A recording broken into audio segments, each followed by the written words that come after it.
देश के विपक्ष के पास बेरोजगारी की समस्या का समाधान नहीं है।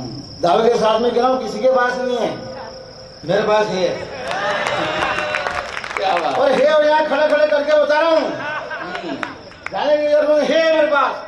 बहुत ध्यान से सुनना, सबसे खतरनाक समाधान को ये तो ये है, इसको बहुत ध्यान से सुनना पड़ता है।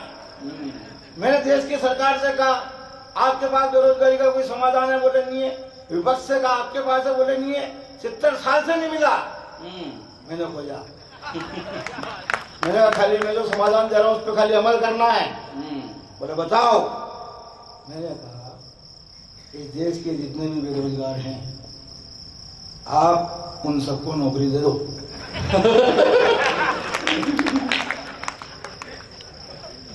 और बोले तू समाधान बता रहे, टेंशन दे रहा। मैंने कहा क्या हुआ? अरे बोले नौकरियां नहीं है, और नौकरी पे रखे ना चुकाने के लिए खजाने में तनख्वाह नहीं है। तो मैंने कहा ओरिजिनल समस्या अब सामने आई है, बेरोजगारी समस्या नहीं है, समस्या है देश में नौकरियां नहीं है। समस्या है नौकरी पे रखे तो सरकार के खजाने में पैसा नहीं है तनख्वाह चुकाने का। तो शांति तूफान मंच पे खड़े होकर के समाधान बताता है और दावे के साथ में बताता है, देश की भ्रष्ट व्यवस्था की पोल भी खोलता है।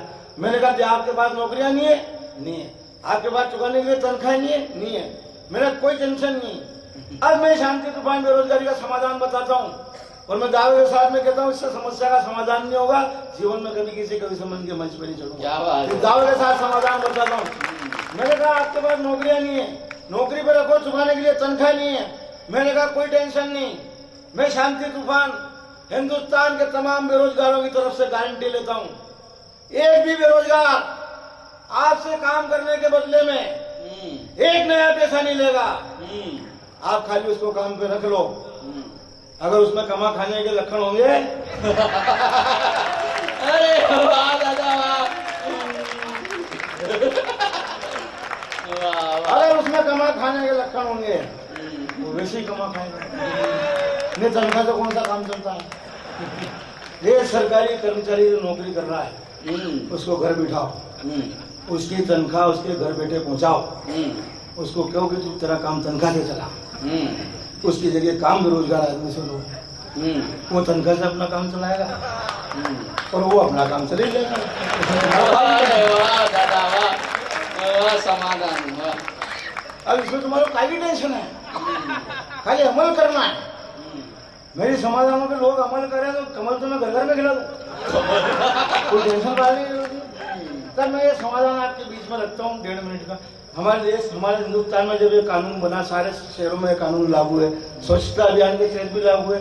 सार्वजनिक स्थान पे गंदगी करना, थूकना ये अपराध है और इस अपराध को करने वाले पर 500 रुपये से लेकर 2500 रुपये तक का जुर्माना है। जब ये कानून बना तो मैंने इसका समाधान खोजा, जो खोजा हुआ आपके बीच में रखता हूँ कि ये बात तो सब अच्छी तरह से जानते हैं, ये बात तो सब अच्छी तरह से जानते हैं कि इस देश के नेता अपने आप को सार्वजनिक व्यक्ति मानते हैं। ये बात तो सब अच्छी तरह से जानते हैं कि इस देश के नेता अपने आप को सार्वजनिक व्यक्ति मानते हैं। अब अगर व्यक्ति सार्वजनिक है तो उसका शरीर होगा सार्वजनिक स्थान, व्यक्ति सार्वजनिक है तो उसका शरीर होगा सार्वजनिक स्थान। इसी बात को लेकर देश के नेता हैं परेशान कि जिस दिन ये बात जनता की समझ में आएगी उस दिन हमारे शरीर की हालत खराब हो जाएगी। बस इसी डर से बचने के लिए कानून बना है कि सार्वजनिक स्थान पर थूकना और गंदगी करना सख्त होगा। बस इसी डर से बचने के लिए कानून बना है कि सार्वजनिक स्थान पर थूकना और गंदगी करना सख्त मना है। अब आप इनकी बुद्धि पे बिल्कुल तरस मत खाना, क्योंकि थूकने और गंदगी करने वाले को होगा 500 रुपए से लेकर 2500 रुपए तक का जुर्माना। बस यहीं से मैंने एक तरकीब सोची है जो मैंने बहुत सोच समझ के खोजी है कि अगर इस देश के प्रत्येक भ्रष्ट नेता का शरीर सार्वजनिक स्थान घोषित कर दे और उसके शरीर को शहर के प्रमुख स्थान पर स्थापित कर दे तो देश की जनता ऐसे स्वर्णिम अवसर को हरगिज नहीं चूकेगी और जुर्माने की चिंता किए बगैर उसके शरीर पर जी भर के थूकेगी। तो मेरी इस तरकीब से देश का खजाना नोटों से भर जाएगा और हिंदुस्तान का सारा कर्जा जनता के थूकने से उतर जाएगा। हिंदुस्तान का